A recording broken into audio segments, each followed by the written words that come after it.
హోలీ అంటే colours festival మాత్రమే కాదు. దాని వెనకాల ఉన్న హిస్టరీ మనం తెలుసుకుందాం. పురాణ కథల్లో ప్రహ్లాదుడు అనే భక్తుడు ఉండేవాడు. అది అందరికీ తెలుసు అనుకుంటున్నాను.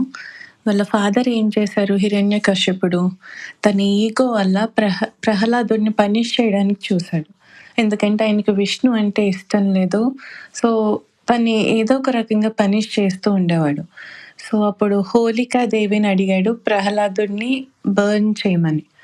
అది అగ్నిలోకి వేసేయమని. ఎందుకంటే హోలికా దేవికి ఒక వరం ఉంది. ఆమెను అగ్ని ఏం చేయలేదు. సో, ఆవిడ ఏం చేసింది, అది మిస్‌యూజ్ చేసిందనమాట. రిజల్ట్ ఏమైంది?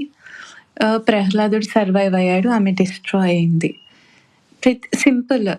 మంచి మీద ఎప్పుడు చెడు మీద ఎప్పుడు మంచే గెలుస్తుంది. ఇది మన లైఫ్‌కి కూడా అప్లై అవుతుంది. లైఫ్‌లో మనకి ప్రాబ్లమ్స్ ఒస్తాయి. పీపుల్ డౌట్ చేస్తారు. అండ్ ఇంకా సిట్యుయేషన్స్ చాలా టఫ్‌గా అయిపోతూ ఉంటాయి. కానీ మనం స్ట్రాంగ్‌గా నిలబడి, పాజిటివ్‌గా ఉండి, మనం ట్రూత్‌ఫుల్‌గా ఉండాలి. మనం నిజాయితీగా ఉంటే మనకెప్పుడు కూడా విజయం మనల్ని వరిస్తుంది.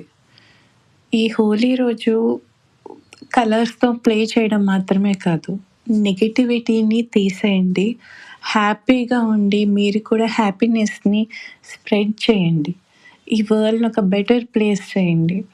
వేరే వాళ్ళు చేస్తారు అని మనం వదిలేయద్దు. ప్రతి ఒక్కళ్ళు ఆ మంచి ఇంపాక్ట్ క్రియేట్ ఆ రిపుల్ ఎఫెక్ట్ అనేది మనం క్రియేట్ చేస్తేనే వరల్డ్ చాలా బెటర్ ప్లేస్ అవుతుంది. Thank you for watching. Once again, very happy Holi to everyone. Let's spread hope in this world.